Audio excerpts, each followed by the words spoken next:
Namaskar, Swagat hai aap sabhi ka. Welcome to the Embassy Weekly Online. First of all, we would like to congratulate esteemed Prime Minister Narendra Modi on his 71st birthday. In his tweet, Russian Ambassador to India Nikolai Kudashev underlined that with the Prime Minister's enormous personal contribution, ties between our friendly nations as well as our special and privileged strategic partnership keep strengthening. He wished him well-being, sound health and every success in his endeavors for the benefit and prosperity of the great people of India.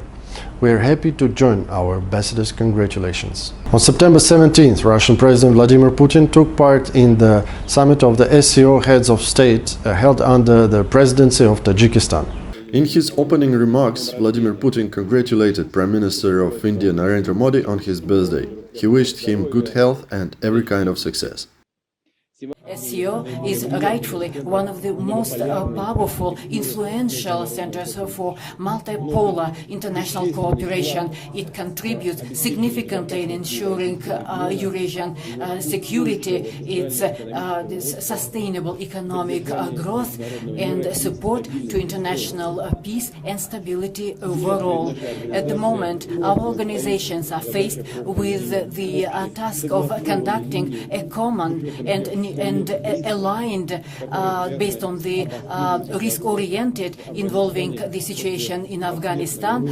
And as for the cooperation within the SCO, I believe it would be useful to improve functional capacities of anti-terrorist structure through integrating into its resources the experts on money laundering, on financing terrorism and proliferation of mass destruction weapons. The SCO leaders focused on pressing issues of the international and regional agenda, particularly on the situation in Afghanistan, as well as discussed priority tasks to strengthen and expand practical cooperation within the organization. The Dushanbe Declaration and a number of other documents were adopted.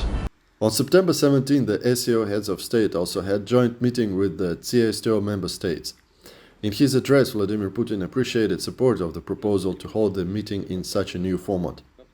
He noted the importance of the two organizations to join forces to ensure security and stability in Eurasia, as it is particularly relevant considering the recent escalation of the already turbulent situation in Afghanistan. He underlined that the two organizations' member states share similar approaches to responding to the threats that had been emanating from Afghanistan since the Americans left it in haste. They left behind an open Pandora's box full of problems caused by terrorism, drug trafficking, organized crime and, unfortunately, religious extremism, he said. For more details on the high-level events in Dushanbe, look at the links in description. September 14 saw the opening of the 76th session of the UN General Assembly.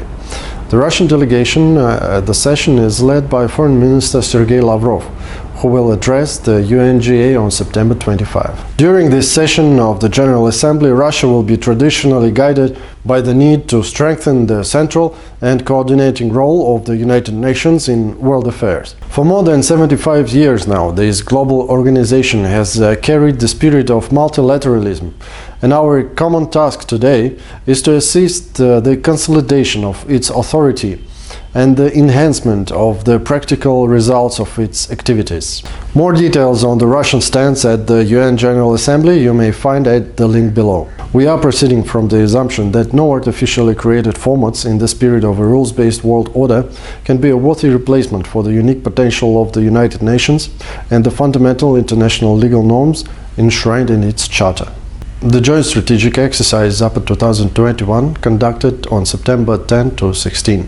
The military units of the Russian armed forces in cooperation with the contingents from India, Armenia, Belarus, Kazakhstan, Kyrgyzstan and Mongolia carried out drills to repel a simulated enemy attack, conducted mobile defense operations and many more.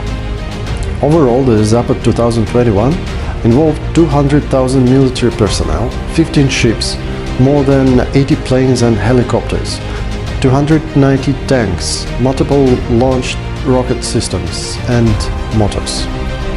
The most outstanding servicemen were awarded with the Russian Defense Ministry medals, and Indians were among them.